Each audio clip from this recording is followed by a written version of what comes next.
Good afternoon, ladies and gentlemen. Welcome to Sterling High School. It's the senior day here for the girls soccer team. Rob Strauss, Hannah Ochenegro, going to be bringing you live coverage of Sterling taking on the Haddon Heights Garnets, and it should be a pretty good contest here this afternoon. 3 o'clock start. Hoping to get this thing in before it gets dark, because that's been an issue recently with the whole daylight savings time, everything heading back an hour early. Let's take a look at the Colonial Liberty standings. See Sterling down there.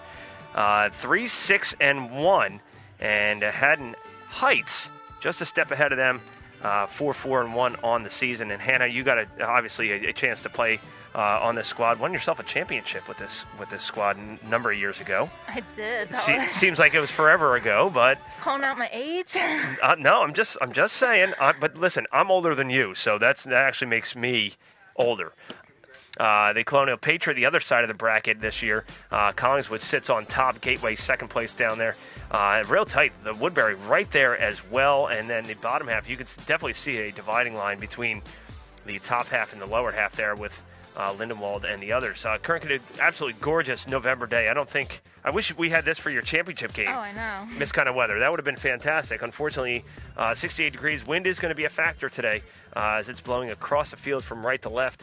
And should be a factor. Here's some head-to-head stats. Haddon Heights 7-0-1 in the last 8 games against Sterling, and their last win coming back in September of 2016. And Heights' last win last October, right towards the end of the regular season. You see the goal-scoring leaders for the soccer team. Jade Wiley, the sophomore, 3 goals, and then 3 players with 2 goals apiece. Gab Palladino, Shea Wiley, and Faith Dixon in there as well. Aaron Carroll leading the way with the assists. And on the other side, they're spreading the scoring around quite a bit for these Garnets. Maggie Campbell, Stella McCallion, and Kylie Ferrante, each with 4 goals. And I mean, look at Maggie Campbell up top there. 4 goals, 6 assists in a shortened season. That's pretty impressive. Sure is. I think I only scored 1 goal in my entire 4 years. But I'm sure you celebrated and owned it, so good for you. I did. Do you remember the goal? Yes, I did. It was the first goal of the season of my senior season. Good for you. Look at that. What a way to start the season. You see Haddon Heights coming out here.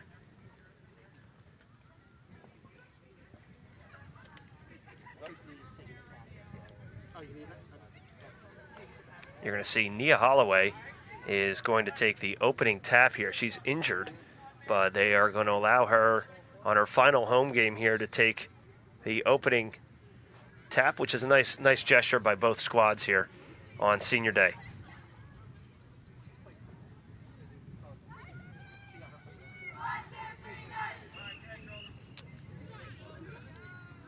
Keep an eye on Nia. She is over to our left. She's going to still on the sideline taking off some, there she comes. Nia going to take the opening tip here.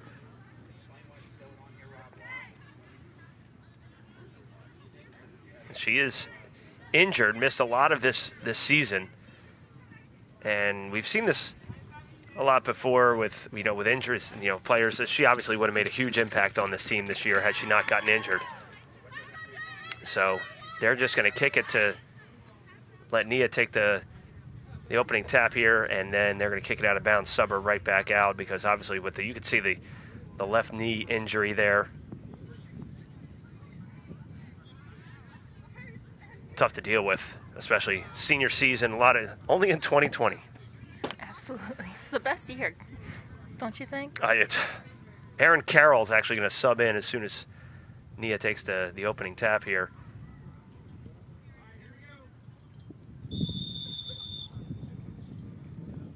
And here it goes to Nia Holloway. Holloway. And they're going to try and let it go out of bounds, and they're going to let her play it out of bounds. Here she comes. Didn't get all of it, but they're going to tap that one out. And now the substitution will come in for Nia Holloway. Going to get a nice round of applause. Aaron Carroll going to sub in for her. What a cool moment.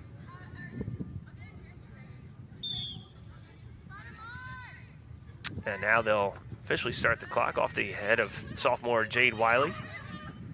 And this contest is officially underway. Glad you joined us here on Channel 19. Little teacher convention day one matinee performance here at 3 o'clock. Rob Strauss and Hannah Ochenegro. Hannah, you graduated what year? 2017. 2017, not that long ago. Nope. But technically I played in 2016. That's actually true. That is quite true. And you went on to Temple. Yes, I did. Rocking the Temple hat this afternoon. And tell us a little bit about the transition, how you got from soccer to rowing. You got really, really big into. I did. So I thought, might as well. I missed playing soccer, and I actually was going to go out for soccer, but I decided, you know what, let's try rowing. Never been in a boat before, but I did it, and it was the best experience of my life. I wouldn't trade it for the world. Of all the things to land on extracurricularly in college, how did you land on rowing? And who was the person that said, hey, why don't you come out for the rowing team? It was actually one of my best friends, and she tried out with me, but she didn't make it. She didn't make it, and I did. That's brutal. That's brutal. But we're still best friends, so it's all right. That's all that matters. Wow. How was that experience for you? How different? What skills could you take from soccer that helped you with rowing? The one thing that I was just coachable. I was willing to listen to whatever the coaches had to say, and I was willing to put in 110% every time I was practicing. Probably a lot of stamina as well. Oh yes, definitely. How long is the course when you guys go out there and? So in the spring they do 2Ks, so that's just about 2,000 meters, but for fall it's about, I want to say it's like a 5K. So a little over 3 miles. I didn't get to do it because my race ended up getting canceled. So inclement weather. Oh, that's still a ways to go though. I mean that's a lot of upper body strength, a lot of stamina. Good for you. I had major guns. So obviously you're up in your senior season now, and your senior year rather. Yeah. Getting ready to wrap everything up, and hard to believe that you're about 6 months away or so from graduating. No, That's I'm crazy. actually going to graduate this semester. Are you going to graduate this semester? Good for you. As long as I pass physics too. Oh, you got this. Come on now. It's easy. Oh. Physics 2 is simple. You know about magnetism and currents? Oh, totally. Right, currents, you deal with that in rowing. That's easy. Wrong type of current. Oh, sorry. So then, no, I have nothing for you. I'm sorry. Heights in control here early. Long distance shot and punched away from the goal by Lexi Hatfield. That was a nice shot by Maggie Campbell from distance.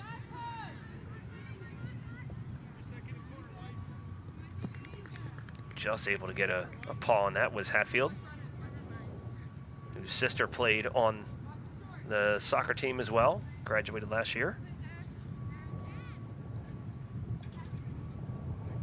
So corner coming in from the far side of the field, just about 5 minutes into this contest. Still scoreless. Good ball. Still inside the 18, and Sterling trying to clear it out. And it goes over the bar, out of play. Early on, all heights. Ball has not been down on this side of the field, and we are basically at midfield here is where we're set up. You take a look at the replay here. It's always a dangerous ball. Almost could have been a handball there. It could have. I thought it was. I think we remarked the last time we were doing a game on how cold not only the Group 2 South Championship game against Point Pleasant Borough, but then the subsequent game against Homedale, how cold that game was. Oh my goodness, that was so cold. Such a cold game. And I mean, if I remember that game correctly against Homedale, that was at Bishop Eustace or St. Augustine Prep. I think it was at Prep. Prep. And it was just a shooting gallery on Maria Cece, if I remember correctly. And then it wound up going to overtime, and she just finally let one in. I think she probably saw at least 20 or 30 shots. Definitely had my works in for it. Maria Cece, also I believe she's a senior now at Rowan University.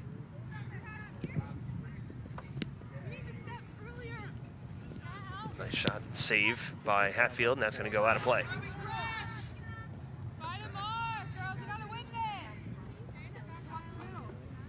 I'm being told that Maria Cece actually just graduated, which makes me feel even older. Who's now an accountant, apparently. One thing I remember about Maria Cece is she's a great, awesome competitor, but she and I would also have a lot of hockey talks in class before before school started, so it was great.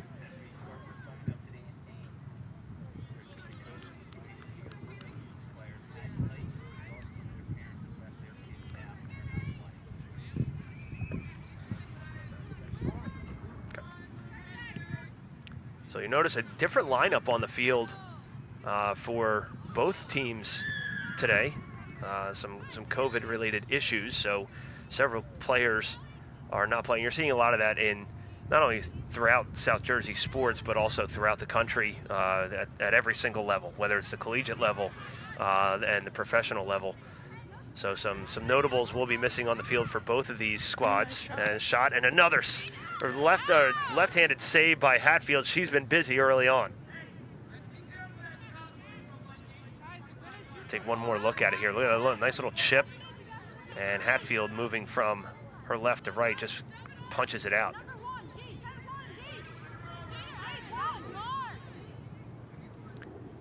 Back for Campbell. Keep an eye on Campbell. Nice cross. Just trying to create some space here are the Garnets, who sit one game behind, or a couple games, excuse me, behind Haddonfield. Haddonfield 8-1-2 overall. Haddon Township 6-3-1 overall, and always a good two from the boys' side and the girls' side. Always really good soccer programs coming out of Haddon Township.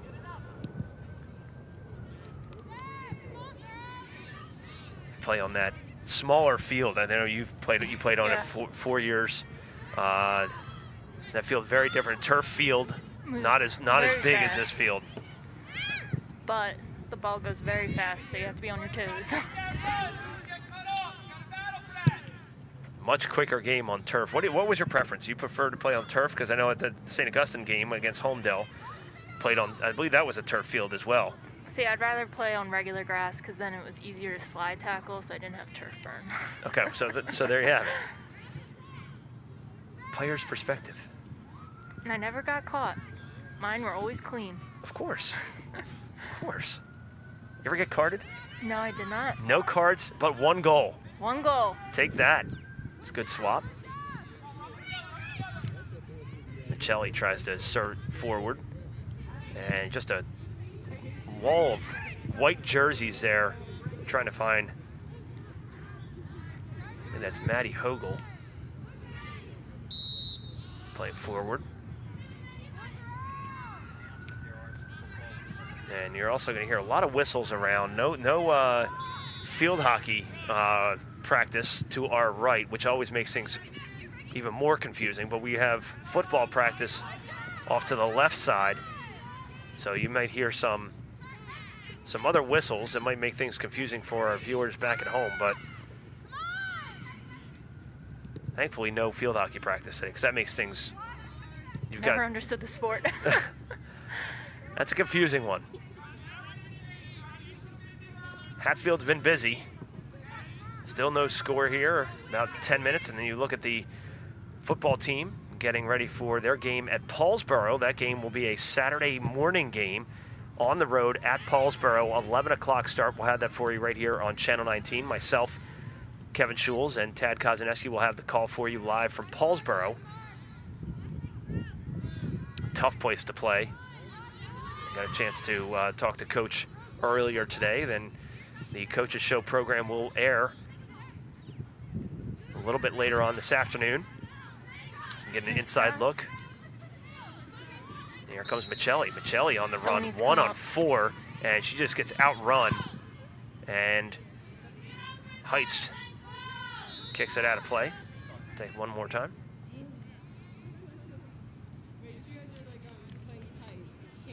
Tough situation there for Michelli.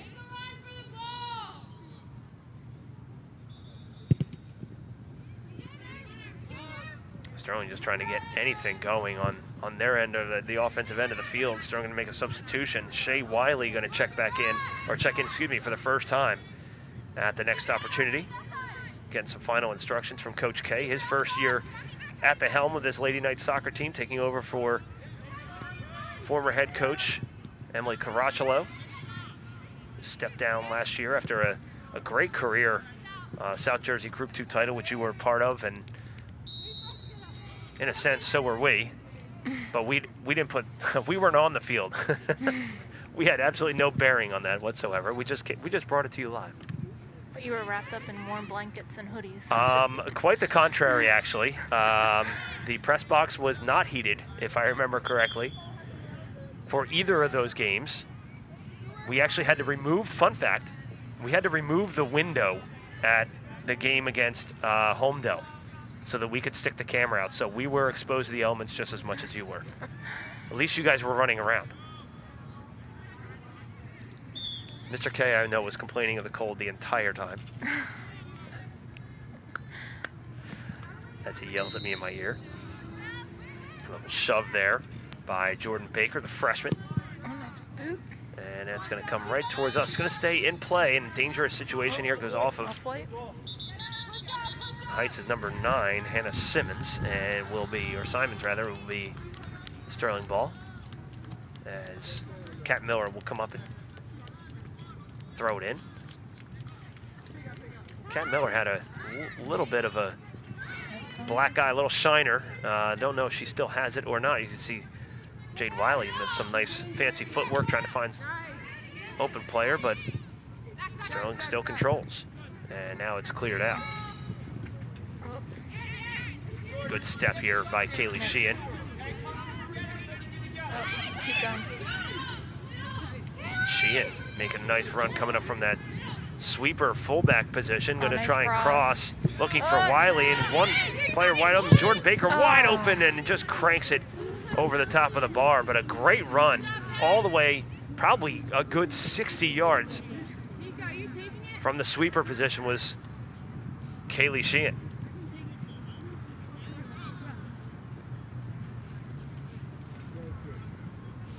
And you were a defender, correct? Yes, I was. So, and you were on that back line, and it's tough to make those runs, and then you get rewarded by running all the way back. Yep, I played exactly where Kaylee was.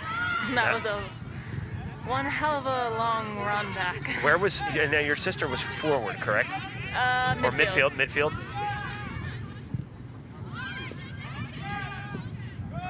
Talk about a lot of running, midfield. Yes, I give them props too.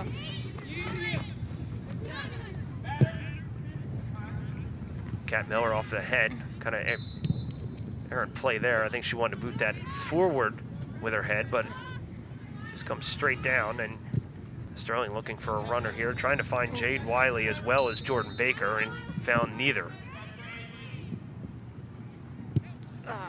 Finally, after a slow start, Sterling's trying to generate some kind of offense here, Hannah, and just really can't get anything together. No, but they're booting the ball a lot. They're not controlling it and moving it to the opposite side of the field.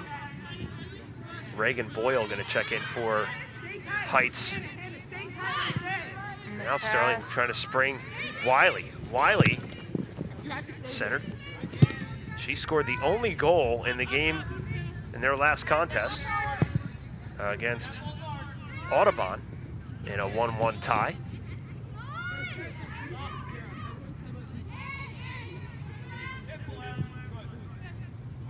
Heights coming off of a 1-1 draw as well against Haddonfield. Oh, nice pass.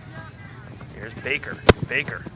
Nice cross. Nice cross, and coming out and making the save for the first time, Gab Diorio, the freshman goalkeeper, comes out. Not often you see a freshman goalkeeper out there. No, you really don't. But I think Lexi Lambertino might have been starting when I was playing. So she was a freshman, and she did a lot. She did really well being a freshman. It's a lot of pressure starting on varsity. Lambertino graduated just last year, and I forget which college she went to. I should know this, and I don't. I think it's Felicia. Yes. Okay. Good work out of you. And if Lexi, if you're watching, I apologize. I'm sure I'll get a message or an email from her at some point saying, how did you not remember where I went to college? I knew you went to Temple, so I'm 1 for 2. I got that going for me. T for Temple U.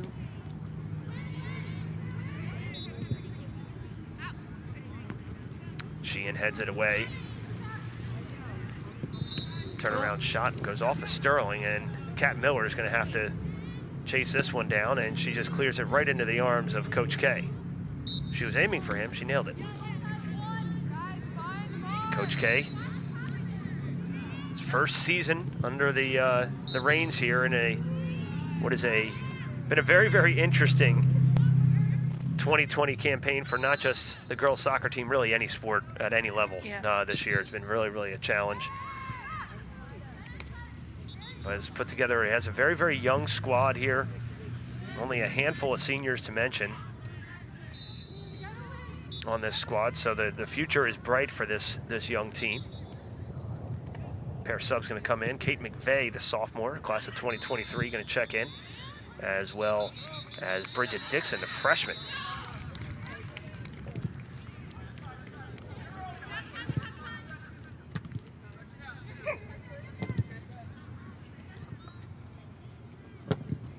Right in front of us.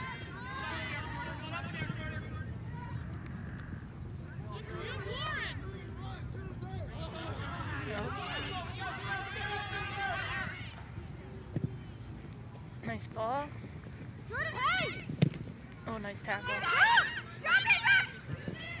And oh, so close.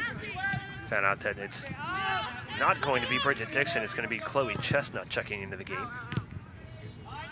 Take one more look at this opportunity. Wiley really running the offense here. Some really fancy moves. I know she pretty much plays year-round. I mean, she's one heck of an athlete. His father, Clinton Wiley, the phys ed teacher here at Sterling, in attendance, always watching. Former head football coach, Kat Miller, takes one to flex right off the back of Stella McCallion, who's holding her back. Man, Kat Miller just absolutely fired that right into the lower back. And Chestnut, her first action, throws it in off the head of the aforementioned McCallion. Good touch. McCallion. That's all right. You can hear, we have mics everywhere, and it looks like that ball found one of our mics. Gotta be careful what you say too, right here. Sheehan gonna track this one down. It's gonna roll out of play, just barely though. Throw for Chestnut and Sterling. Still scoreless here. 22 minutes remaining in this opening half.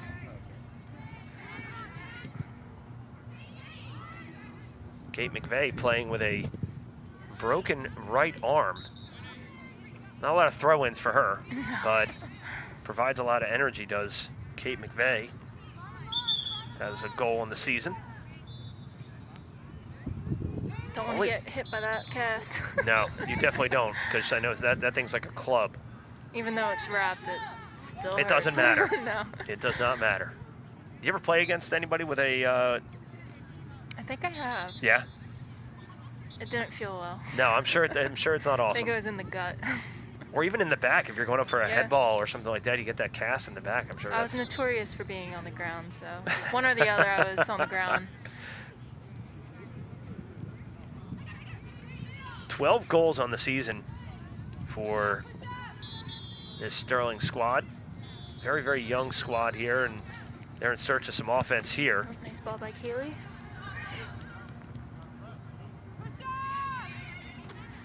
How much have you been following the girls' soccer team since you left here?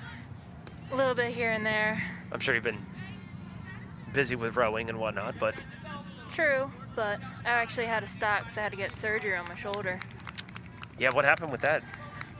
Didn't tear my labrum, but somehow my labrum fell off my shoulder capsule. I'm sure rowing didn't help that. No, it did not. Constant pain.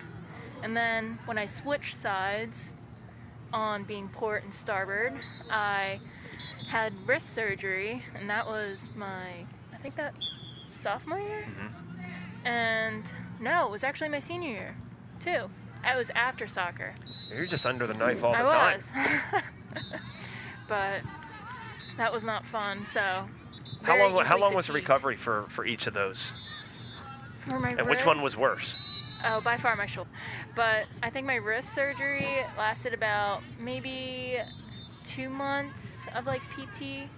And then I had to obviously throw and learn everything like that. So I worked with Sean, the athletic trainer here, and he helped me get back into shape. But with my shoulder, oof, that was not fun. Yeah, struggles. Slept in a recliner for about 6 weeks and then slept on the couch for maybe 2 more. And I sleep on my stomach too, so Same. it wasn't a good combo. But I learned I can sleep anywhere now, so it's a little perk of the shoulder surgery. Everything happens for a reason. It does. It really does. Corner kick coming for Heights on the far side. Looks like Reagan Boyle going to come over and take the corner kick.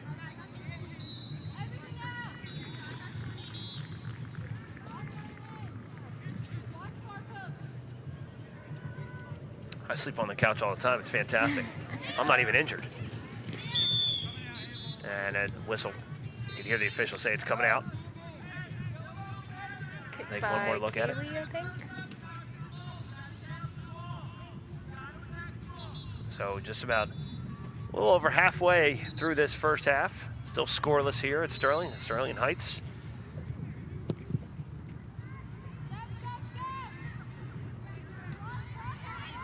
Looks like it could have gone off that. Looks like it almost went off the hand of McVeigh there in the inside the 18, but.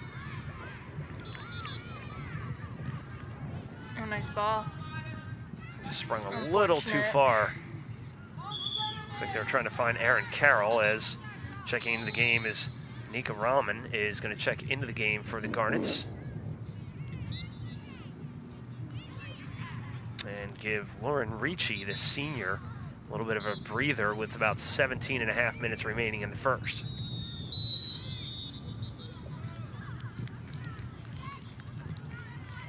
So if you're just joining us, a couple different lineups here for both of these squads with some COVID-related issues. So these teams trading, just throwing in different lineups due to pandemic-related issues, and as I'm sure a lot of teams have really had to adjust for that this year, unfortunately. Welcome to 2020. And it's kind of nice because you don't really get to see some of the players that aren't always on the field. And that's a great way to look at it too, is that, you know, here's an opportunity for some of the younger players to get some experience at the varsity level that normally may not have. You always want to be on the field.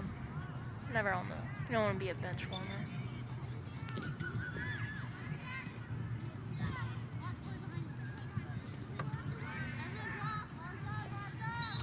Seems like all the action down on the, it's kind of a seesaw kind of game here, Hannah, with Sterling had a little bit of pressure for about 5 minutes or so, but I think it's majority. We don't keep stats of time of possession or percentage possession here. Dangerous play here, and Hatfield comes out, falls on it, but I would say it's probably a good 70-30 split in favor of Haddon Heights. I think Sterling just needs to calm down, settle the ball, and then redistribute to feet, not just open space. They did have some good pressure here from Jade Weiler. I was just about to mention her, and she was able to generate some offense. And she's trying to spring. Looks like Grace Michelli on that far side, but good job by the sweeper to be in the right place at the right time. Wiley couldn't connect.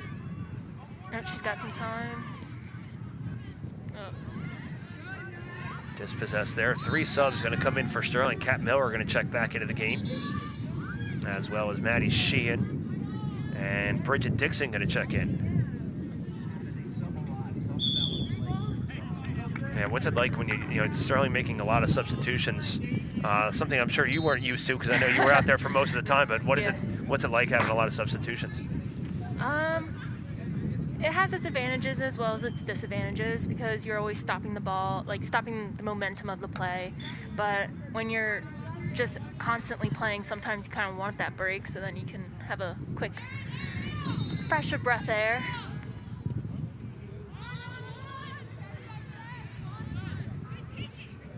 looks like Coach K, off to our left here, is talking to Jordan Baker, the freshman, trying to get some instruction. I'm sure Jordan Baker will be back in the game very shortly. She's only a freshman. And I believe she is the class of 2024 president, if I remember correctly. Either that or she's a class officer.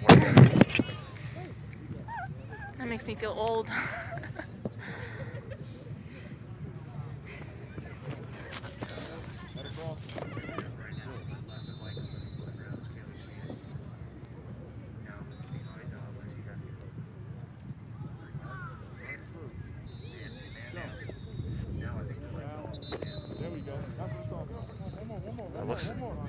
Our Mike is sitting in the grass right now and on that far side.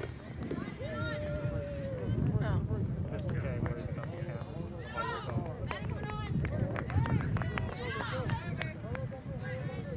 Tara Clank was over to my left. She's going to play tech crew and set our mic back up, so kudos to Taylor Clank. The Clanks do it all here. They really do. What a bunch of rock stars.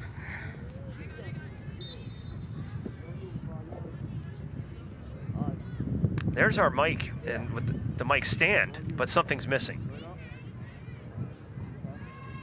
It's a really nice mic stand. It is. However, needs an actual mic. Yeah, that might be helpful. A dangerous play here. That is a very dangerous play. And that's going to, long shot by Maddie Sheehan, they're going to call offside. Good energy by Bridget Dixon. Putting pressure on the goalie. That was an ill-advised play by the goalie, the freshman goalie there. You see how far offside Bridget Dixon actually is. She's actually inside the 6. Just a little offside.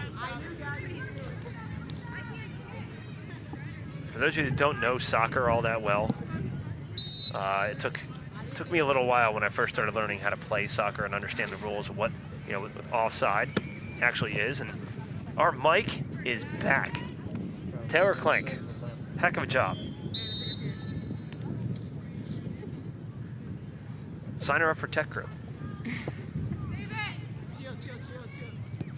Oh, nice. Bridget Dixon trying to cross it inside, but great job by Anika Rahman. Has just been great on defense there for the Garnets.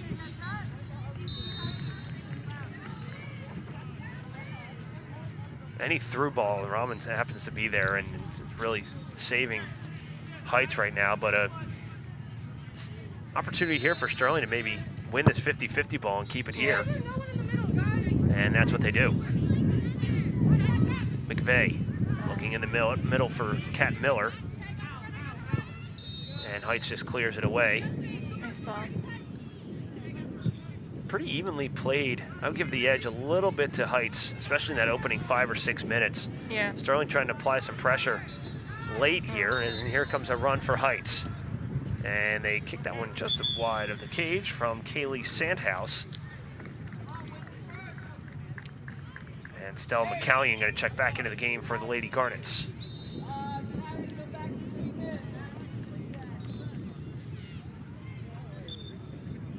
Jade Adams coming back to the bench for Haddon Heights.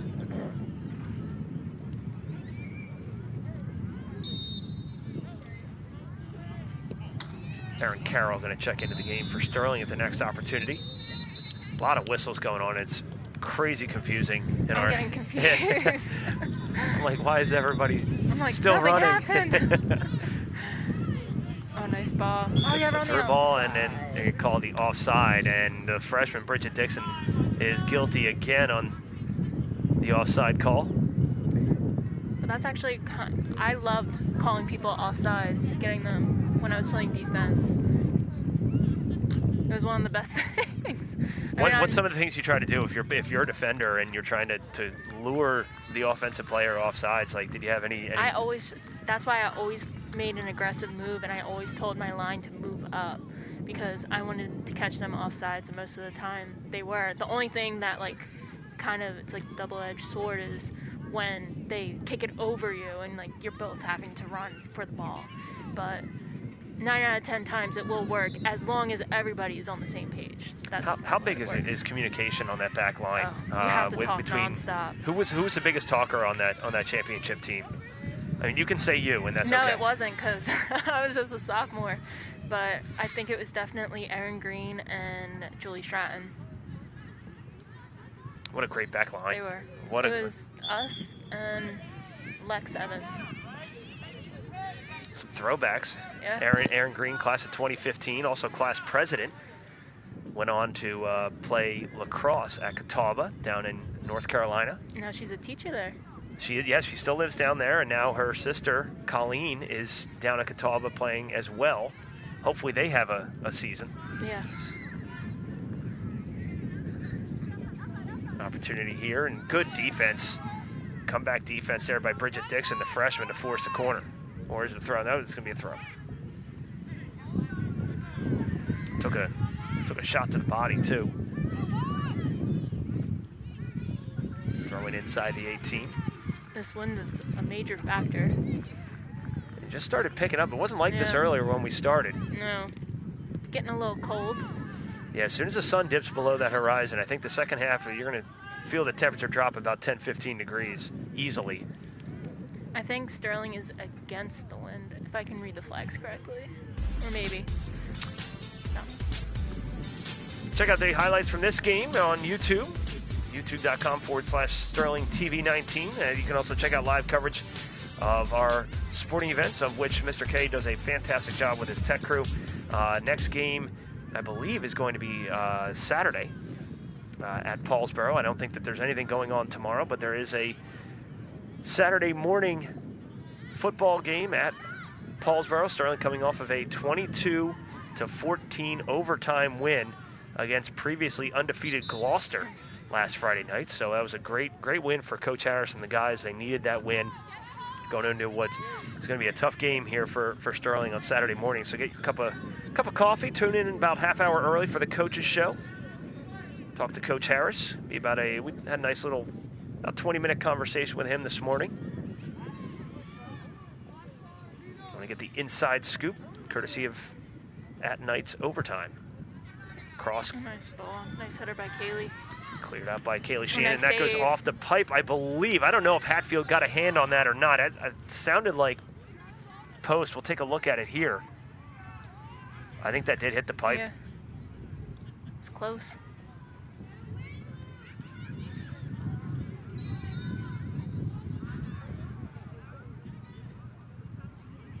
Take one more look at it here. You'll see Hatfield dive to her left, and I don't know if she punched that. It looked like post to me. It might have. Jade Adams going to check in for the Lady Garnets at their next opportunity, but Sterling trying to clear this out of their defensive half here, and they do. This is where everybody needs to move up, get near the 50. Kat Miller trying to make a move, cannot get around Stella McCallion, who's had a really nice game. Take one more look at this last save. Don't know if it was a save. I came off weird. I mean, I don't know. You're the soccer guru. You tell me if that was post or. Right.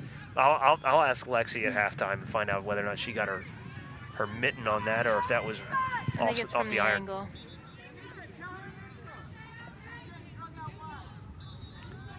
Just under 6 minutes left to go in this first half. Scoreless here from Sterling.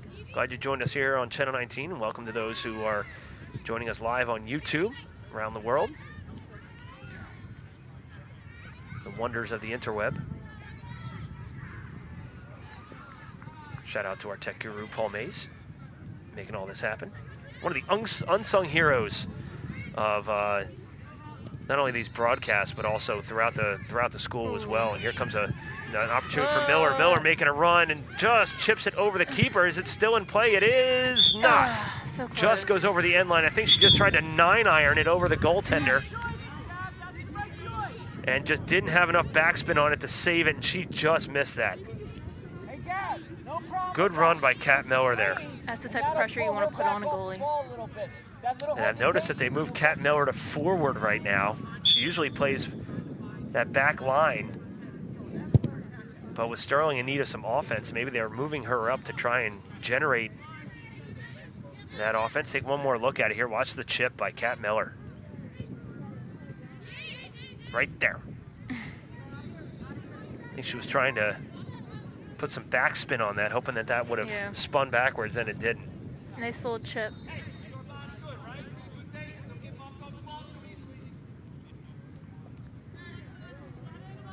Nice ball.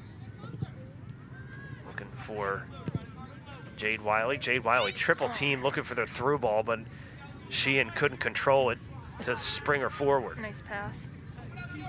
Open space. Nice stop. This is when you want to switch the fields. This might be one of those games where, you know, Heights has controlled the majority of the shots and everything, and then Sterling gets one opportunity, puts one on the board, and we see it all. You see it all the time like that. Just a little toe pick. Yep. And that's it. And a lot of the games for the girls have gone this way. They start off slow. They're a second-half team, as some would say, where it takes them a little while to get their legs going a little bit, and then they come out and it's an inch. I think the Haddonfield game the other day was scoreless at the half, and then there were 6 nice goals. And nice diving save by Diorio. First time that she's had to make a... First time she was on the ground. Yes, I was about to say, it's the first time she's got the jersey dirty. And watch the diving save by Diorio here to her right. It looked like it was going to go wide either way, but better be safe than sorry. I think they'd rather have the goalie punt it than to take a 6 kick. Very true. Some pressure here for Heights. Heights working 1-on-2. Sterling defense backing up. They find Sandhouse. Sandhouse crosses it, and it goes out of play. Will be a corner.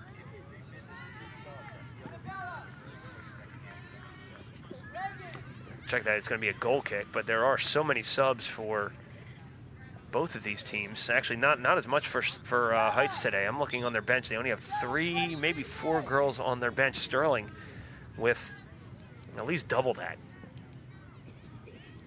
So that might play a factor in the second half. Sterling can wear this team down a little bit, make them run, and you know, Sterling keeps subbing in the fresh legs a little bit. Cross, easy scoop there for Hatfield.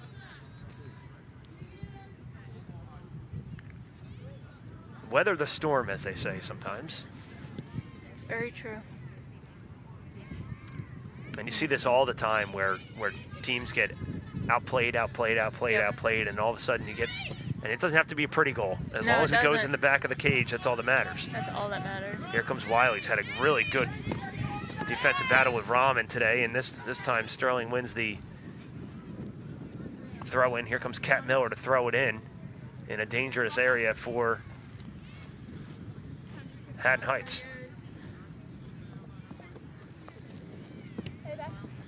Chestnut just leaves it just a little short, and it will go out of play. Still stay Sterling ball with about 80 seconds left to go in the first half.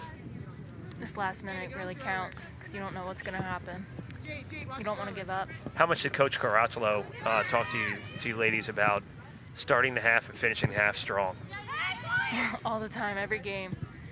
I would always yell at my girls to never give up.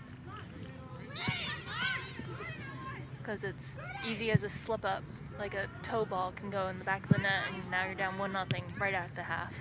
And that's got to be pretty deflating if you give one up. And then on the flip side of the coin is a Wiley, nice cross. Nobody home for Sterling. But you get one at the end of the half. Obviously, it's a big momentum push.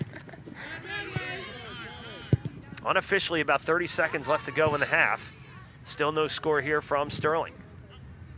Sterling, good push here in the last 4 or 5 minutes. All on Haddon Heights half. You also have to wonder how much of that was just fatigue. True. And we'll keep an eye on that in the second half for sure. Yeah. But they have to get out of the first half first, and Sterling wisely, with under 10 seconds unofficially left to go, just clears it out to midfield. Yeah, we're just waiting on the official whistle. Obviously, the time on the screen is not official. The official looking at his watch right in front of us, and you should hear a whistle momentarily. And just as Jade Wiley was going to go one-on-one with Annika Rahman, but we're going to get off to a quick break. Still no score here from Sterling. Sterling and Haddon Heights all knotted up 0-0 on senior day. We'll get off to a quick break, come back, second half action right after this.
Oblivious to the facts and supportive of the fiction. What should you believe? Believe the facts. COVID-19 is a real problem, and here's how you can do your part. Social distancing works. 6 feet apart from everyone. Proper mask placement prevents the virus from getting in and out, and lets you breathe normally. And if you're not near a sink, you can use hand sanitizer to kill the virus before it can keep spreading. But whenever you can, wash your hands. Soap, water, happy birthday. You know the drill. Let's help each other get through this. Stay safe, stay healthy, and go to cdc.gov for more information.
Yeah, give me a second.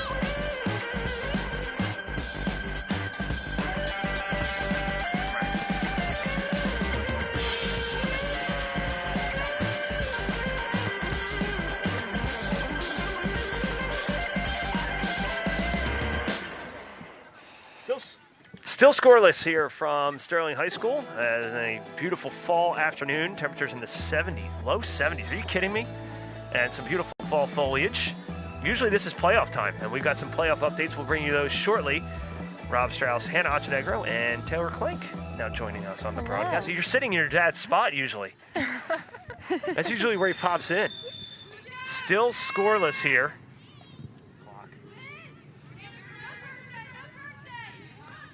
Heights control the majority of that first half for sure. A little burst here and there for Sterling, but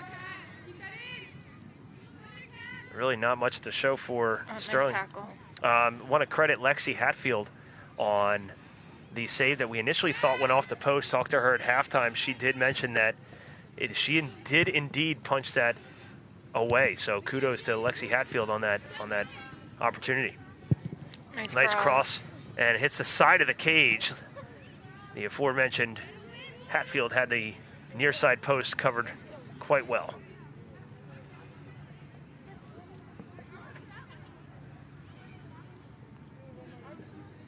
She's been busier than her counterpart, Gab Diorio. I think we saw the other goalie once on the ground. Yeah, just really one dive. Unofficial save for Diorio. Hatfield's had majority of the action as it's kicked right in front of me, and had I not, I had my left foot out. That was a kick. That would have been a kick save and a beauty. Speaking of hockey references.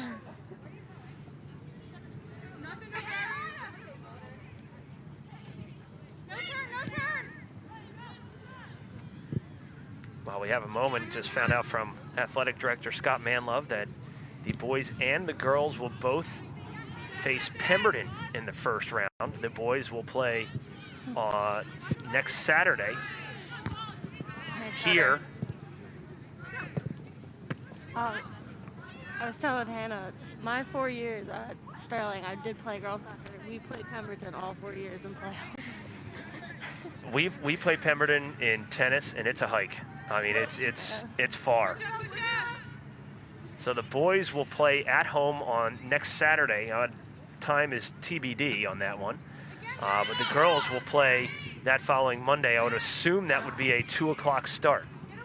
But who knows what time they'll actually start that, depending on, obviously, each athletic director. Usually they start the playoff games at 2 o'clock. That should give them plenty of time in case it goes to PKs. So it's not dark out? And I don't know if you probably don't know this, but there was a field hockey game that went to a 1-1 tie the other day, and they actually had to call it in overtime because it was too dark. Yeah, that's all we do is we give you bonus coverage. We love bonus soccer, bonus football, bonus field hockey. Shot the Hatfield, and she can't get a handle on it. And first goal of the game goes to Heights, and it's 1-0. 16 on Haddon Heights. Brianne Ripolio, the sophomore, on the goal.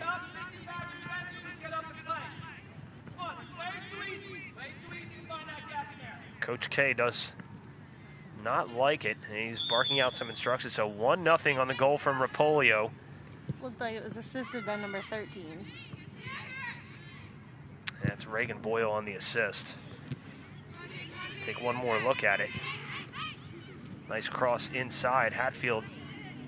And it's just kind of a blown coverage out in front there. Kind of left her alone. And nice shot. Turnaround shot by Ripolio goes in. And it's, see how Sterling responds here. And Hannah, we just talked about opening and closing a half strong.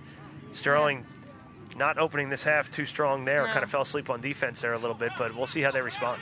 And that's what I told you about moving up the defense, because Coach K actually said that the defensive line needs to move up. And that's, if you're not careful enough, you're going to catch them sleeping on you.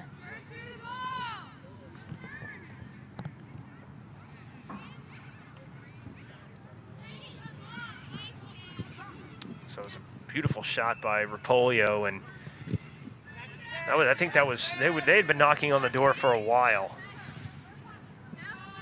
And just about 3 minutes into this second half, Haddon Heights makes Sterling pay. They're only down 1-0, but still plenty of soccer left to be played. Another good cut inside. Polio again, and it's punched out by Lexi Hatfield.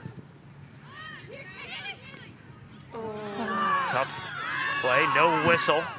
Player down inside the 18. That could have been a PK situation had they called it and the referees let them play. And I just got to give some credit also to the Annika Rahman, number 6 for Heights. Has done such a great job defending any opportunity, whether it's Wiley or Michelli, really just kind of stopping everything, kind of what you did. Very similar. That's what I did. Didn't want the ball to get past me. Nope, that's the idea. It's a simple game. It is. Put the ball in the net. Don't let the other team do it. It's a simple game. And if you think about it, all you guys are doing is just fighting over a ball. Yep, that's all it is. Sports. Good battle there. Sivry. Unlucky. And a pair of 13s go up against each other and take one more look at the goal from Rapollo. Turn and fire, and the defender late getting there, and winds up costing Sterling the game's opening goal, coming about the 37-minute mark of the second half. Nice save by Coach K. Quick hands, and then a quick restart for Sterling, trying to spring Michelli. And Rahman there again, and here she is. Misplays that one. One of the few miscues from an Annika Rahman.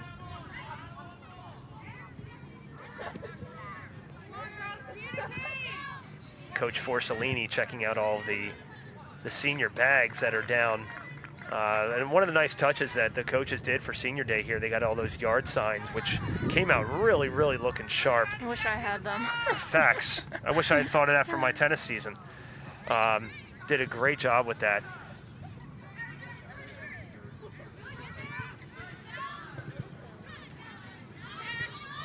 Sheehan back there on that back line, working with Faith Dixon.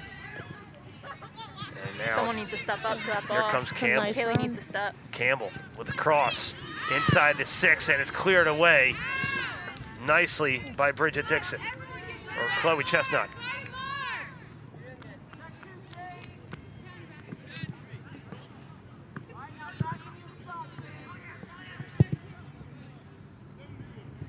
And it's out of play for a throw-in for Heights.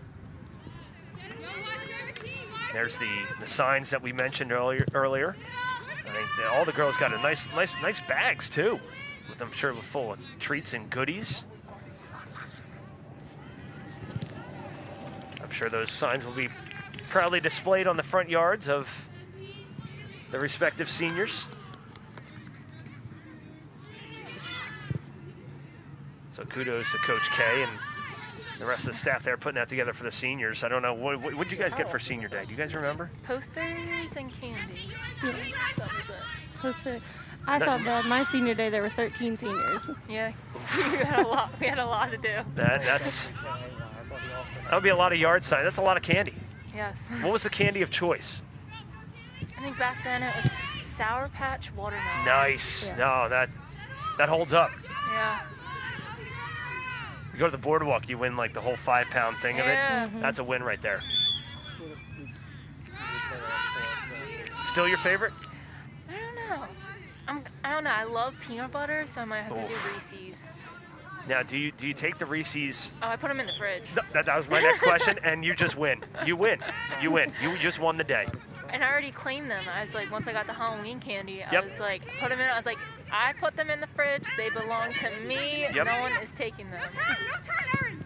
I don't even know if I would eat one if it wasn't cold. No.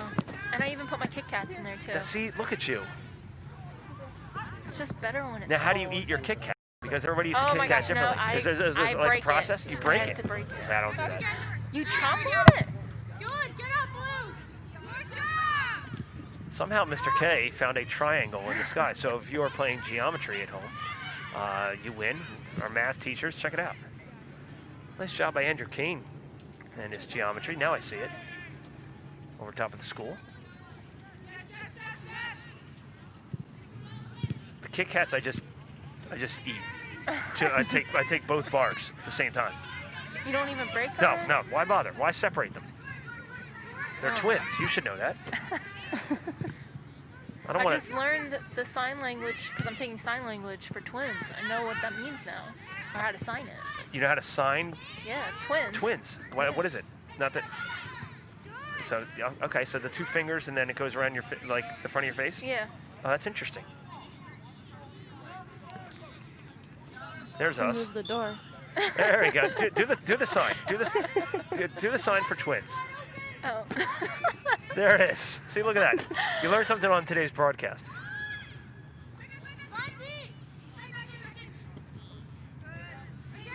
McVeigh Nice passes. for Baker. Oh, Shelley nice. for Baker. Oh, Baker, nice can she giving keep go. it in? And it Ah. just goes off of her left foot and out of play, and it will be a Heights throw-in, but a good give and go. That was a nice run. Baker again, one of these starting freshmen, very young team.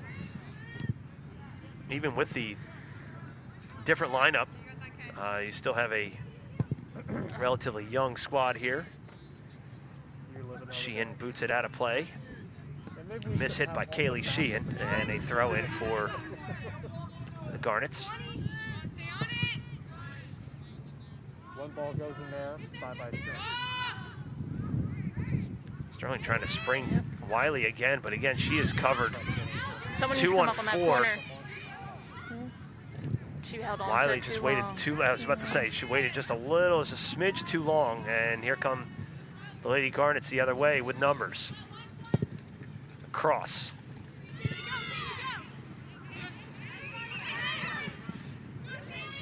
Heights still possessing. And a miss hit for the Garnets. That'll be Sterling throw. Taylor, what's your favorite candy?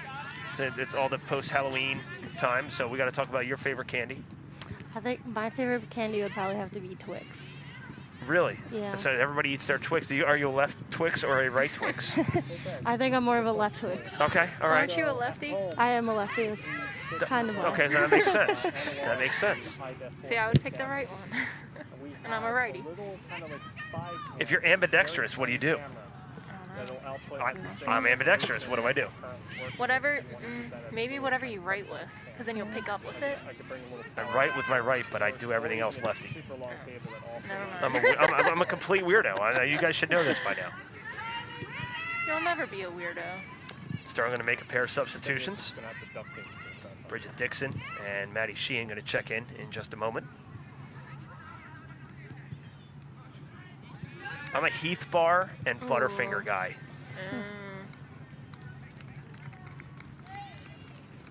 Heath Bar is just, if I see that in fact, before I came here, I was pawing around my kid's giant. You were stealing? Oh, totally. No, I wouldn't steal, I was borrowing. How are you borrowing with if the you're intent of eating not it? giving it back. Have you ever done the Jimmy Kimmel ate all your Halloween candy with them? No, I haven't done that yet. It's still too soon. If you think about it, Halloween, as my son comes out and just stares me down, he's helping out with the broadcast today. What he doesn't know is that I've been pilfering some of his candy. I'm just kidding. It was my daughter's. Shot goes wide and out of play as we talk about candy. My mom makes some pretty good Heath Bar cookies. I might have to take her up on that offer then. I did not. Had I known that when you were here, Yeah. I would have. Made her. Well, she was off today. Well, she's off tomorrow too. Maybe I'll make her make. You know what? I would have to sample it. I would. It would To be make rude. sure of it wasn't poisonous, right. right? It would be rude of me not to. She is. If she is My watching mother live. is watching live. She Hi, texted Mom. me. Can I put an order in for a 13x9 baking pan of the Heath Bar cookies, or whatever it is? I'm all in. It's almost Christmas cookie making time. Look at us. Wow. There's a soccer game going on, by the way. We're just sitting here talking about food. I actually had Christmas music playing on. My wife does the same thing. No, it was playing today. Did you voluntarily put it No, on? my mother did. While I was she had the music on for the dogs. So Sterling coming into this game 3-6-1. Heights 4-4-1 overall. Sterling looking to, they already know their playoff opponent. If you're just joining us, both the boys and girls team will play Pemberton. The boys will be at home next Saturday. The girls will play that following Monday in the afternoon. Last time these two teams faced the same playoff opponent was just a couple years ago back at Delran. The girls and the boys both faced Delran, which was, I think the girls won, the boys lost.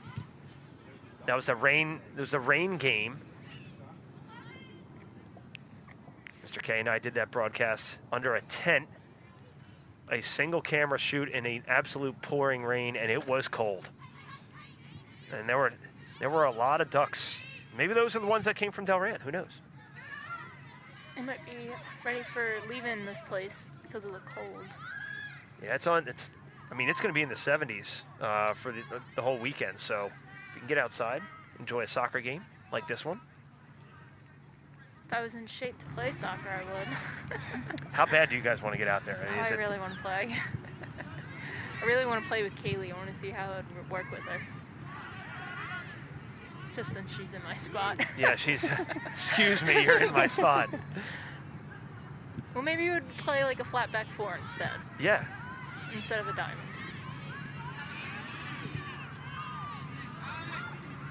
Opportunity here for Heights. Yep. Numbers the other way in transition. Little chip. A lot of blues got to get back. Trying to find Campbell. Campbell hunts it down, cuts it back inside. Good defense, Nice defense. by Sterling. Nice ball. Somehow keeps it in bounds. Aaron Quinn, great job by the freshman. Little jersey pull. Yep, and they got it. They got Jordan Baker on the jersey pull. We saw that one right in front of us. Let's see if we can see the jersey pull here.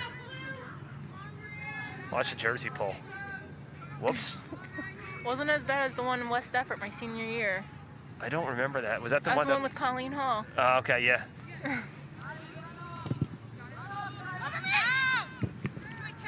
Still inside. Trouble for Hatfield. Hatfield Yep. Oh, nice gonna header. stay on her line. And Way to get Sterling out. clears it out. McVeigh gonna give it a run. Rahman clears it away. Blue needs to push up the defense. Sheehan, nice touch. Good move by Sheehan. Two nice moves by Sheehan. Stays with it Nice and ball. clears it away. Oh, we have an injury. And in player down. Number, I think, That's 17. Sandhouse. Sandhouse on the right on the 18. And they'll stop the clock for the injury, and she is down, wearing the captain's leg band. And here goes Dad, as you call him. We'll call him Mr. Clank. Oh, looks like the left foot of Sheehan may have stepped on the foot of Sandhouse, but she is in some pain. See if we can take another look at it here. Watch the first clearance by Kaylee Sheehan right here. Oh, she came down on the ankle. Yeah. Came down right on the, you could see it right like away. Inverted a little bit. Yeah. It's the right ankle.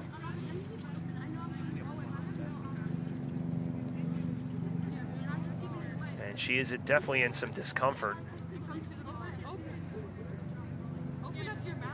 Let's watch it one more time. Watch the right foot of Sandhouse here as Sheehan goes to clear the ball away. Watch it come down right there. Oof. So you got to hope that she's okay. Ankle injuries are never fun. No, I was just going to say. Never fun. Starting forward, the senior Sandhouse is down right at the 18 here.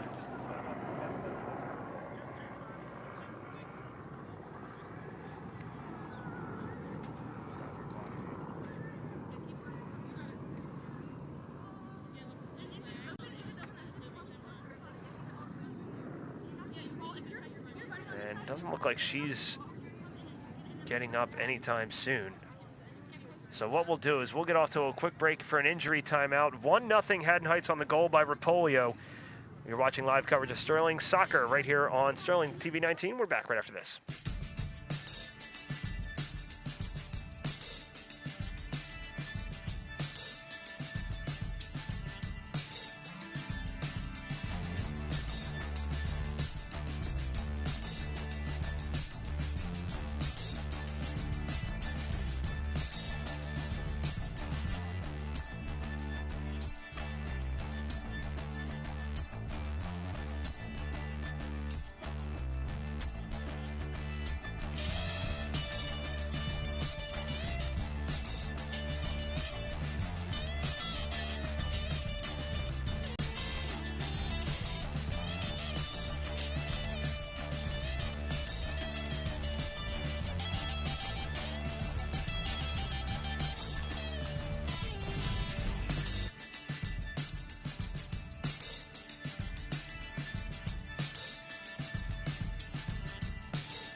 Back to live action here in a 1-0 game. They're going to bring Sandhouse onto the card here, and that is not a good sign.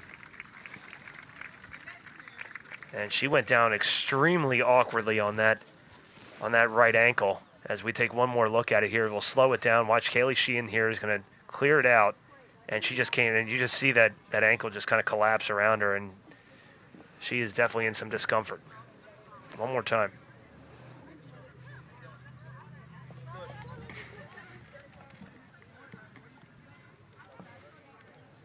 That ever happened to either one of you? No, but my sister had a very high ankle sprain. I thought she ended up tearing her ACL because of the way she screamed when she fell down. It happened to Jessie, my sister, and it took her a couple weeks to come back. Ankle injuries are no fun. And the problem with ankle injuries is they all heal very differently. And it's the blood flow, too. No two ankle injuries are the same. You never get enough blood flow in that area, so it could take forever for it to heal.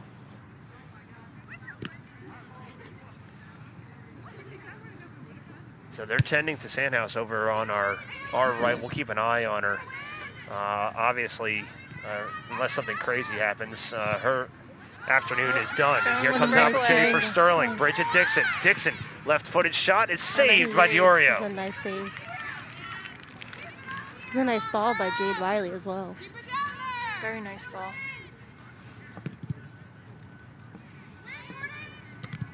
Good setup. After the timeout, unofficially about 22 minutes, I believe, remaining.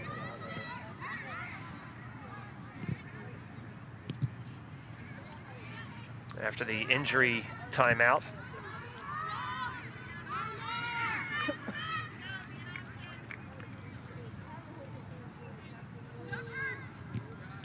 Something that I noticed with the way that Sterling's playing is that the defense is playing very, very defensively in terms of being very pushed back and almost near the goalie instead of being further out near the half. And that can sometimes bite you in the butt because you're letting the other team having so many opportunities to come down your throat instead of stopping them close ahead. At what point do you, as a defender, do you start pushing up? If you're trailing in a game like this, like Sterling is down 1-0, at what point do you start pushing up to try to generate I would start pushing up now because you need to. There's no way that you're going to win any opportunities by playing so far back in your own half that if you're already struggling to get it onto the other half, what makes you think that you're going to get it being so defensive and almost at the other end of your side? And does that come from your line mates on the defensive line, or does that come from the coaching staff, or both? I mean, both, but I mean, the coach can only do so much. It should be whoever your backline captain is to be responsible for your line and telling them to push up. Trying to find Dixon. Great job by Rommel there. A nice ball. Rahman, and it will be a foul against Sterling. It'll be Heights' free kick. Unofficially about halfway through this second half. You're just joining us. Brianne Ripolio, about 3 minutes into this second half, turns and fires, set up by Boyle, and it gives Heights the only tally of this contest. Nice ball by Kaylee. Kaylee might have a chance to spring Jordan Baker. Didn't see it in time. Now she has an opportunity. Settle, looking for her space, and finds Wiley. Wiley calls off Dixon. Too much. Wiley just creates her own space and then looks cross field. Nice Tries to find Dixon, but cleared away by Simmons. So I'm going to make 4 substitutions.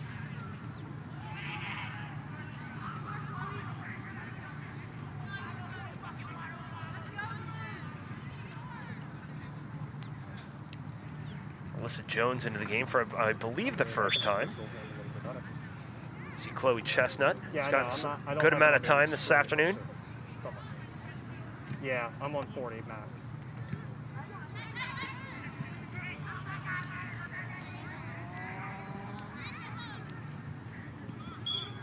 And we can see as we all looked over to our right, Kaylee Sandhouse has ice on her right ankle and the shoe off. So her afternoon is, as we suspected, complete. And that's just one of those freak injuries. It just happens. And Kaylee shouldn't feel bad about it. It's just the name of the game. Sterling, some offensive opportunity. Yeah, I think she's right there, but I can't get it. Shot by Faith Dixon. Goes into the back of the defender, and here comes Heights the other way. And I think since this half started, the temperature has dropped about 10 degrees. Without a doubt.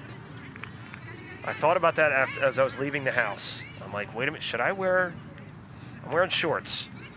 Is this a bad idea? And now I'm somewhat regretting that decision. I should know better. You're an adult. I know, but adults make silly decisions too. Turn and fire, and a nice save by Diorio off the foot of Shea Wiley. Trying to catch Diorio sleeping.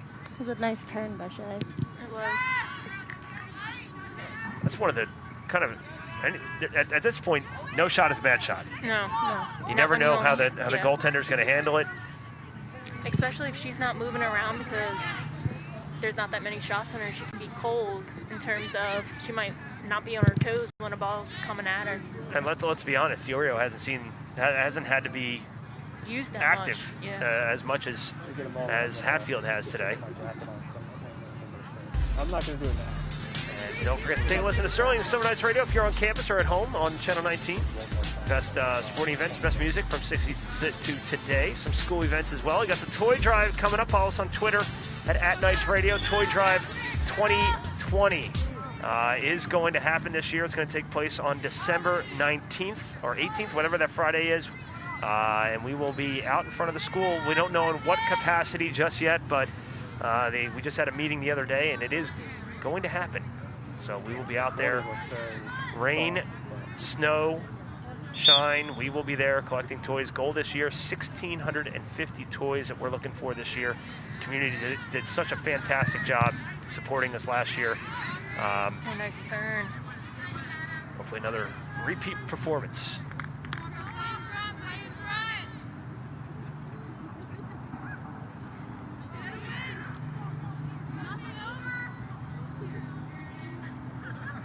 Thrown in the far side. off the head of Sterling, and I believe that goes off Cat Miller out of play, and Heights will just inch their way up the field with just about 16 or so minutes remaining here in the second half. Sterling in need of an equalizing goal. They already know their playoff opponent. They will be playing Pemberton on the road, which is about a 45-minute drive from here out by Fort Dix. Down Route 70. Nice. Too much. Should be Sterling ball. And we'll say Sterling ball.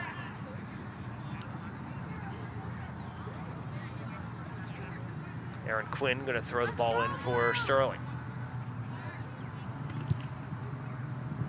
Trying to connect with Dixon. Jordan Baker. Nice ball. Sterling need to create some space. Just seems like the defense of Heights just really suffocating at this point. Really hasn't given Sterling any real offensive opportunities at all. No. And what kind of stinks is Sterling's holding on to the ball a little too long. And that's why then the defense is right on top of them, causing them to get it. The best chances that Sterling has had have come in transition, kind of like this. And are we going to get a corner out of that? It looks like a 6. No, they're going to say goal kick. You could hear the official say goal kick. Didn't know if it was deflected on that far side. Good opportunity there from Cat Miller. A junior playing forward today. She's kind of played all over the field this season. But today, due to some roster changes and lineup changes, to switch some players around. Either of you ever play up back? I know obviously you were more of a back. Did coach ever say, hey, I need you up forward today? I think if we were winning and it was like a blowout and I was like hoping that she would like take me out because I never get taken out, she was like, oh no, go ahead and go up and play. And I'm like, I don't know what to do. I have no idea what's going on. It's like a whole different foreign language. Michelli, nice little run, nice little cut. Michelli with some space, crosses it and just misses that far post. That was a nice ball. Had an opportunity to bend it in. We'll get a chance to see how close that actually was to going far post. Nice run by Michelli.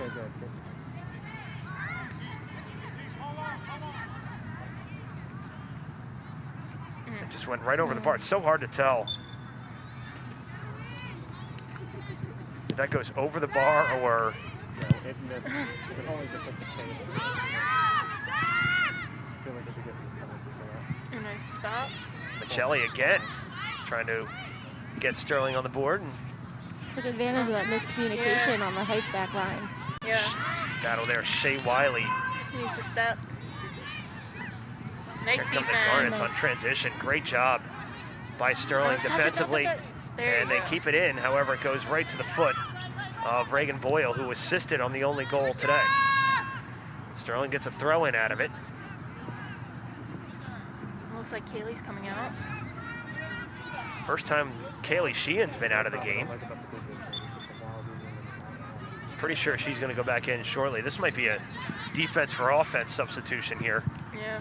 As Faith Dixon is the only Sterling player back and now creeping inside of her offensive half.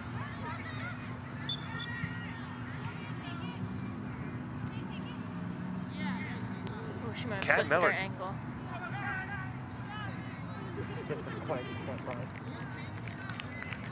See Cat Miller again going towards the flag, trying to save this one. Did she come down funny on an ankle? She might have.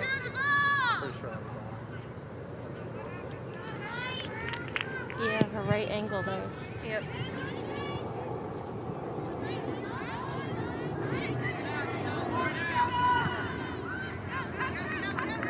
So unofficially, about under 12 minutes remaining in this one. We had the injury timeout for a good 5-10 minutes. Kaylee Sandhouse went down just a short while ago, and she rolled her right ankle pretty badly. And we hope that she's okay. That did not look pretty. We saw several replays of it, and any way we looked at it, it did not look good. Taylor, I'm sure your dad's seen some pretty nasty injuries and dealt with some pretty nasty injuries during his time here. Yes. That ever come up at the dinner table conversation? Probably not. I mean, you're eating though. I know, With I know. my mom, definitely. My mom is Hey. also an athletic trainer, so they would share stories. Stockton. At Stockton, yes. So you guys are basically never hurt between you and your siblings. You guys should never be injured. No. We weren't allowed to be. No, there's no room for that. There's no excuse. But even if they were, do you think they would be like, suck it up, you're fine? Yep. Yes. Oh, I don't know. That's. I mean, were they tougher on you? Yes. We'll ask the man himself. He's standing right over your right shoulder. Are your kids ever hurt, Mr. Clank? No.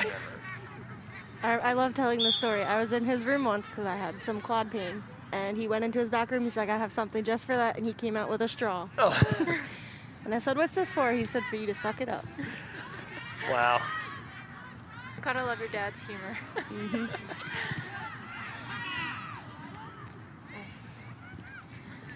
It's kind of reassuring to hear that as well, because it kind of takes a little bit of the ease up a little, and you know, if you're nervous about it, what you think could be a potential really Yes. bad injury, if he just sort of starts joking with you, kind of lightens the mood a little bit. That's what always happened nice. to my sister.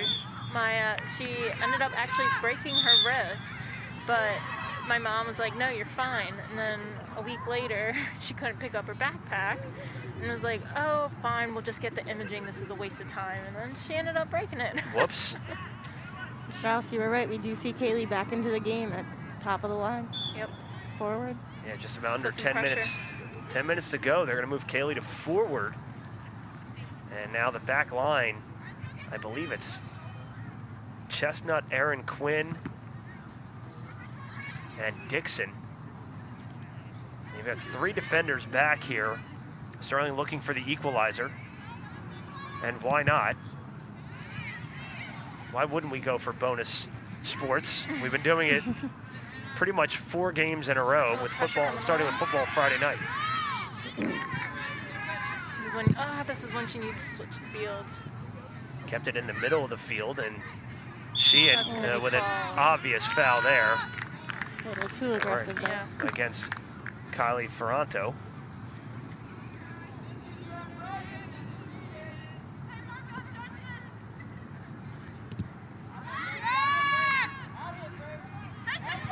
Good foul, though, It was. because It otherwise was a they're going smart back in foul. transition. Yeah. Not like basketball. You can't foul out in soccer. No. You can card out. There's no doubt about that. Nice centering ball. Nobody home for Heights. Ferranto chases down, goes off of her back, and Sterling. She needs to keep holding on to it. That's Chestnut there. Oh, check that. Sivry or Aaron Carroll. It's hard to see the numbers from where we are. There's Chestnut. Chloe Chestnut trying to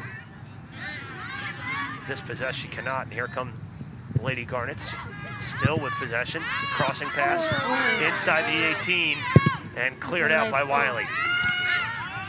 Job by Wiley to come back and play some defense there. Otherwise, that's trouble for Sterling with under 8 to go here in the second half. You have to make sure that you're clearing the ball at all costs. Good run for Sheehan. Sheehan 1-on-2. And Looking shot by for Kaylee. some help. Finds Wiley. Wiley directing traffic, looking for help as well. Needs to get a touch. Unlucky bounce there as Heights controls. Cleared forward by Aaron Quinn. Quinn trying to find it again, and now she's got to come There we go. trade offense for defense. And Wiley Nice with some ball. space. Wiley Nice looking for ball. Sheehan. Sheehan tries to cut it back inside, but again, all over the field defensively is Annika Rahman.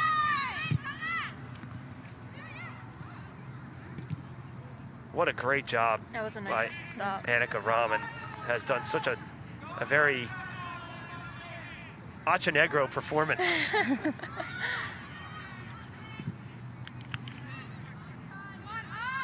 The close right there. Yep.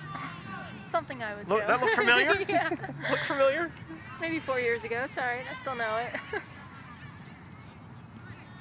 Sterling really going to have to push the offense here with just about 6 minutes remaining.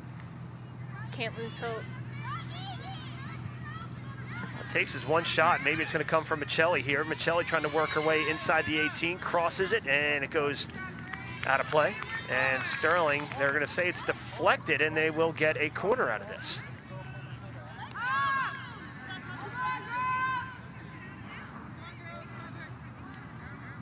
Jordan Baker going to check in.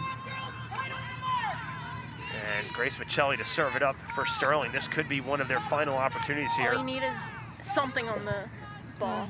Michelli headed away by Heights. Sterling trying to track it down. Dixon can't control it. Michelli does. Michelli looking for the cross off the head of Stella McCallion. You need to put pressure on the defense. Michelli, a third chance, and now they're going to look to switch fields, but all they find are white jerseys. Cleared forward, and Heights is okay with that. Dixon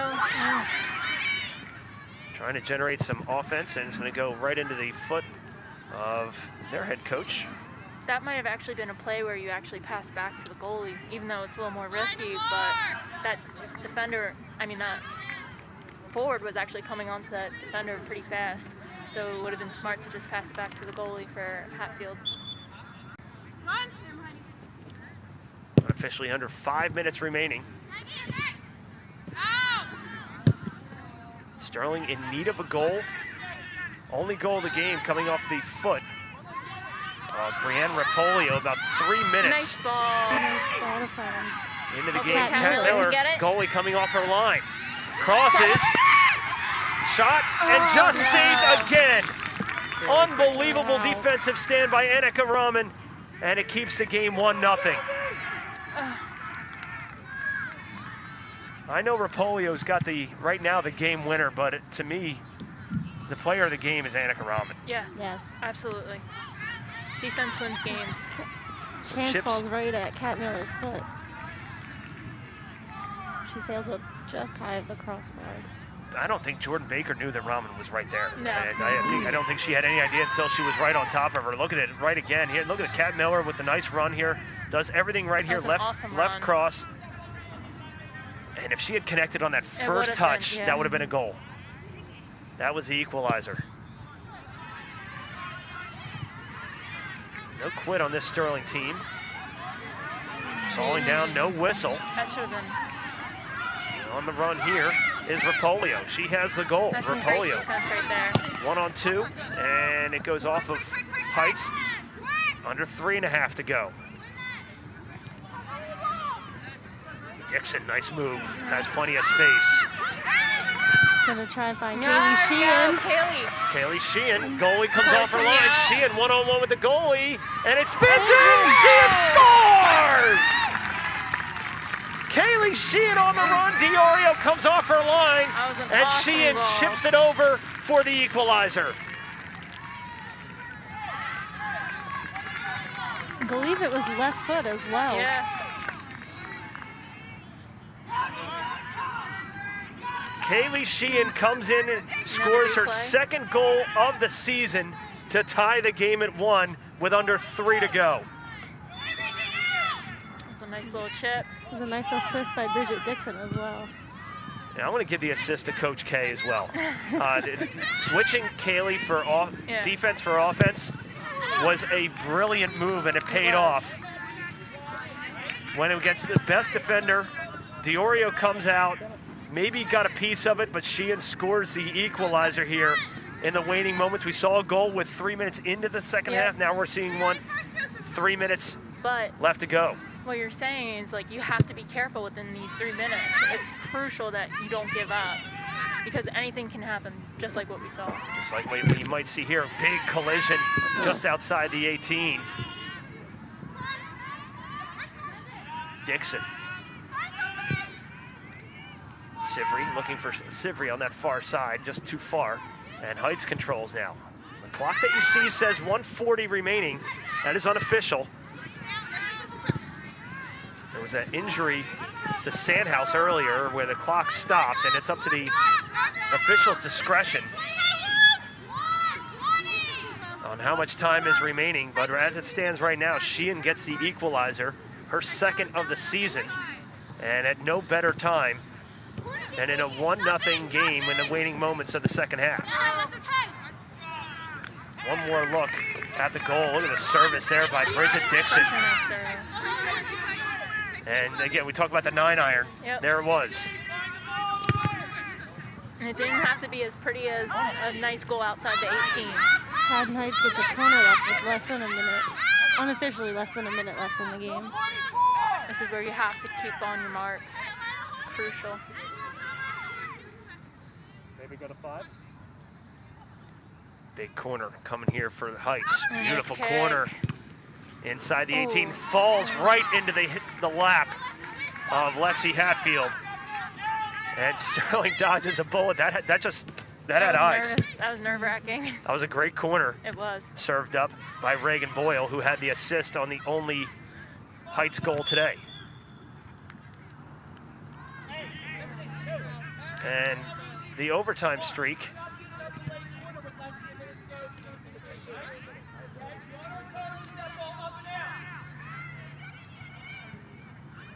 The Channel 19 overtime curse is still alive. But it actually worked out in our favor this time because 3 minutes We've had our streaks of overtime. ago, it was a 1-0 game, and right now, here we unofficially go. added time. Here comes Sterling with an opportunity. Nice Oh, save by that Diego. Loose ball, shot, and just goes wide. Kat Miller was there, and that would have been That the would've been game winner, without a doubt. Referee looking at his watch. And there's the whistle, and we are headed to overtime.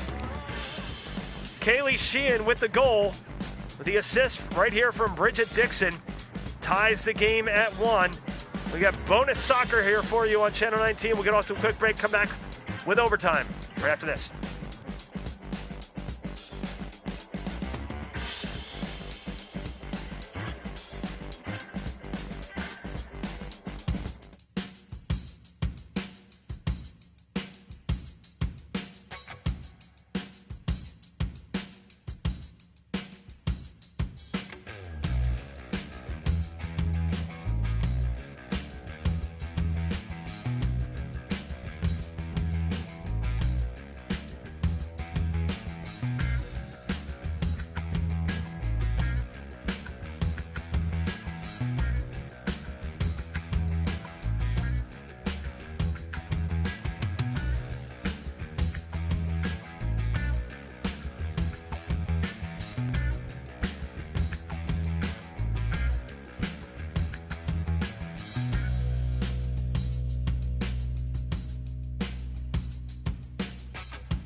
Some bonus soccer here on Sterling Channel 19's. Haddon Heights and Sterling all knotted up at 1 thanks to, and why not? Brought to you by Knights Overtime. Follow us on Twitter at Knights Overtime because we are in overtime. And that's a Andrew Kane special right there. Way to bring everything together. Here's how we got to the Knights Overtime. Nice serve there by Bridget Dixon to spring Kaylee Sheehan, who's playing defense for 80% of this game, comes up for the last 10 minutes or so, and gets the equalizer, her second goal of the season, with about 3 or 4 minutes left to go. And we are back to live action. Heard the official mention that during the Kat Miller in charge here, that we heard the official say that you're definitely gonna get the first 10 in, not sure about the second 10. So this might be a single 10-minute overtime. We'll see what the officials say after the first 10-minute overtime. You can see in overtime that Kaylee is still positioned up at forward for this 10-minute overtime. Completely different team Yes. in that last 10 minutes from an offensive standpoint. Sometimes you kind of need that so they can have a little bit of spark of energy. I give that. That's great coaching right It there. is. Awesome coaching. And you said you guys had some analysis of that first half, or Yes. second half rather.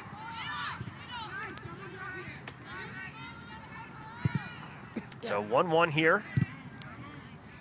Next goal wins if there is one. If not, it'll be a tie. Jade Oh, Wiley nice ball. looking for Kat Miller. Kat Oh, Miller, she just plenty of crossed it. space.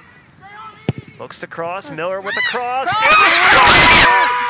Kat Miller, the overtime game winner! And Sterling wins 2-1.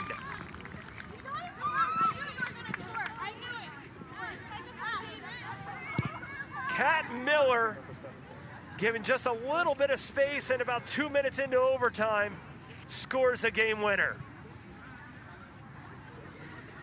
Off the short pass from the midfield from Jade Wiley. Find plenty of space for Kat Miller. That was a nice shot on that. Right Almost over the goal. chipped the goalkeeper. Yeah. Kat Miller's first goal of the season comes in overtime. And Sterling wins 2-1. 5 minutes ago, they were down 1-0.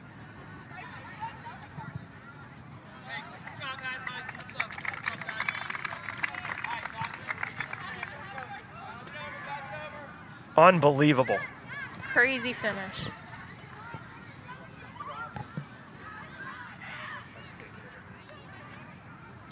If you need me to, I'll do it. So we'll have a very, very brief post-game show as we are battling daylight here. We'll try and get a Kat Miller, obviously, on the broadcast here, as well as Kaylee Sheen and maybe Coach K. Ladies, what a great game. It was an awesome game. So what we'll do is we'll get off to a real quick break, come back with a very, very brief post-game show. Sterling wins 2-1 in overtime. We'll be back with the post-game show right after this.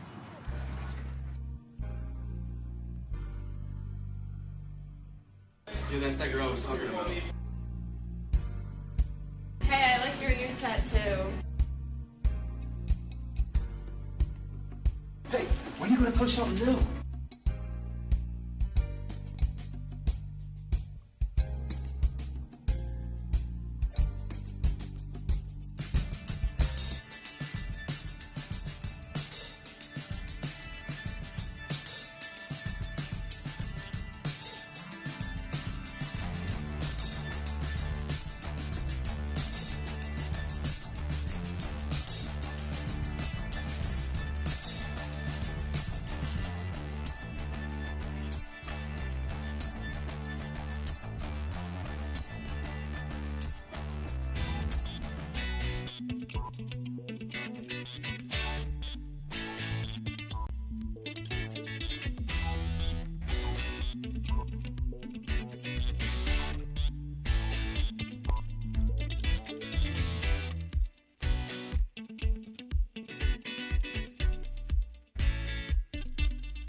Dude, watch where you're going.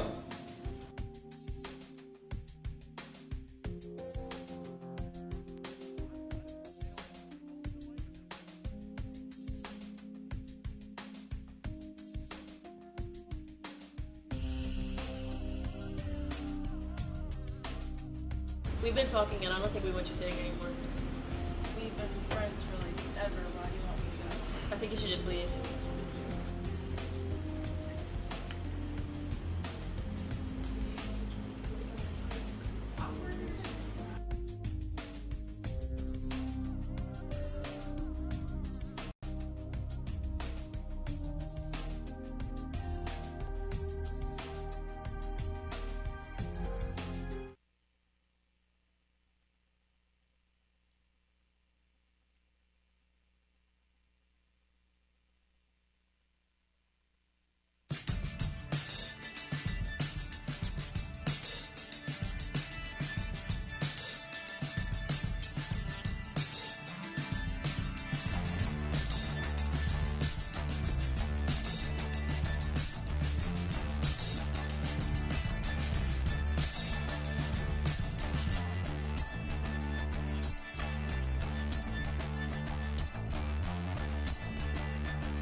Yeah.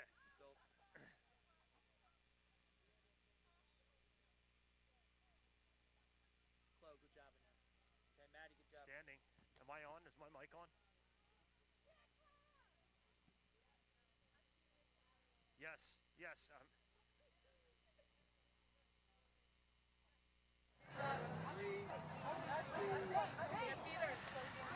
Rob Strauss back here with the post-game show. Sterling wins in overtime, 2-1. And Coach, what a phenomenal game! You guys were, I think it's safe to say, kind of outplayed for a majority of that game, you made a big change, moved your defense up to offense, and it paid off. Yeah, it was credit to Heights. They really came out, played a good game. It took us, for some reason, we had a difficult time just getting a little bit of momentum going, and that, was really working in Heights' favor in there, that we couldn't seem to pick it up. But, got to a point in the game there. And again, we had a lot of kids in new positions today. We had some young lineups out there, and I think it just took some time to find a little bit of rhythm. And, adjusting a couple kids up, we needed. We looked to lean on a couple of our older players. We took Kaylee out from that sweeper position, pushed her up top to see if we could, use her side and speeds to create a little bit for us on that offensive end. And then, it worked out, thankfully. But yeah, it was a great comeback, and I just think we needed that. That goal gave us a little shot of energy, and that's what we lacked. And Coach, at what point in a game do you make that move for defense for offense? And have you done that before? And has it ever worked out this well for you? It's I try not to do it a lot, but it's we were talking about it, Coach Becky and I, and just saying I was going to look to go at about the 20-minute mark when that injury was there, and I said let's wait till about 10 to go and see, because Heights is dangerous, and we didn't want to take away that back line who did a pretty good job keeping them to one goal. We didn't want to do it and get caught 2-0. So, it's something that, it's a little bit of a last-ditch effort. And, we knew we had to try to provide a spark of energy up there, and it worked. And, it's, not having Gabby Powell, a couple kids that normally run our offense to help us create, we had to look for a couple different routes today, and it paid off. Coach, you had about 4 minutes left to go in the game. Not a lot of offensive chances. And then you get the equalizer from Sheehan. Just really seemed to energize everybody.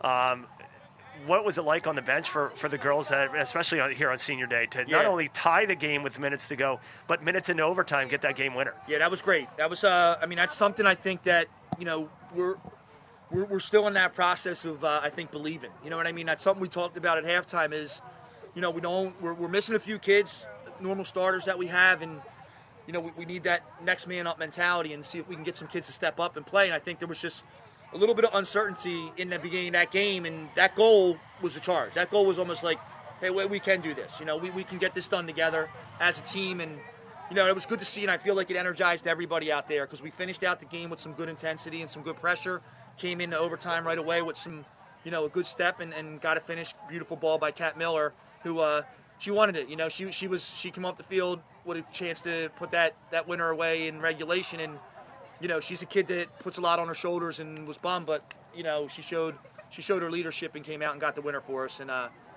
kept her mental toughness there. Big win for her. Big win for you guys as well. Yeah. We already know your playoff opponent coming up. What's a preview of playoffs going to look like for you guys? It's going to be interesting. I mean, I think it's something with this odd quarantine season where we talked about just trying to get ready for this 1 week playoff, this 4-game.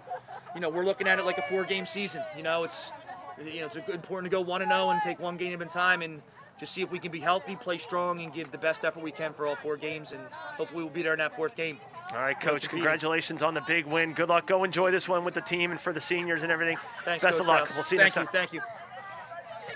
So Sterling wins this one. We're trying to get the let's see if we can get Kat over here real quick. Mr. K. Kat right there. Do I need to put my mask on? That's a good question. Just keep you right there. You're good. Okay. Kat, tell us a little bit about the overtime game winner. You guys were down and out. I was just talking to Coach about this one. You guys were down and out for probably, most of the game. And then tell us about the 2 minutes of overtime that you played. Just fired it. I think we kind of got the momentum from Kaylee's first goal, and then we just came together as a team and knew we had to put it together for the girls that can't be here today and for our seniors. What was it like moving? You're playing mostly defense. What's it like for you going from a defensive position to the offensive position where Coach put you probably about halfway through that second half? It's really not that different. It's just a lot more running, so it's more tiring, but you just got to work for my team. Give me one big takeaway from today. Obviously, you got the game winner here. Who's this one for? Obviously, the senior day is important. Tell us a little bit about what this big win means for you today in overtime. It shows that even if we don't have our full team, we can still come together and pull it together as a team and show people what we can do at Sterling Soccer. Well, congratulations on the overtime game winner. Nice job, Kat Miller. Thank you. First goal of the season. And we're going to bring in Kaylee Sheehan. Kaylee jogging over here. Kaylee's got a big smile on her face. You're good. You're good. Okay. Right? You're good. Tell us about the equalizer. You guys are down 1-0. Minutes to go. I think it was around 4 minutes left to go in the game. You got a great pass up from Bridget Dixon, the freshman. Walk us through that goal. So I was sent through. I was calling for it. Stop. I could see I had the girl beat my defender, and then the goalie was out of position. And all I had to do was put it on net. And shout out to Tori Wilsey for my left foot. But yeah, it was fun. So you get the equalizer. I'm going to ask you the same question that I asked Kat Miller. You played a majority of the game back on defense. At what point did Coach say, hey, I need you to come up and play offense? And how did you adjust your game to play offense after being such a mainstay on that back line? So I got subbed out probably with like 10 minutes left. And he said, I'm going to put you up on offense. And even this year, I've started center mid, stopper, center back, so center forward. I've probably been in every position this year. I've played there several times in my life, and I had to take advantage of it. So I did. You buried it. Congratulations on the big win. Go enjoy it. Go celebrate with your teammates. Thank you. So officially, now Sterling wins this one 2-1 in overtime. They were down 1-0 with about 4 minutes left to play. The goal, the equalizer from Kaylee Sheen, and then the overtime game winner by Kat Miller just a couple minutes into overtime gives Sterling the 2-1 victory. I just want to thank Taylor Clank, Hannah Achenegro, Mr. K in the truck, and the entire Channel 19 crew. I'm Rob Strauss. We'll see you next time on Channel 19. Sterling wins 2-1.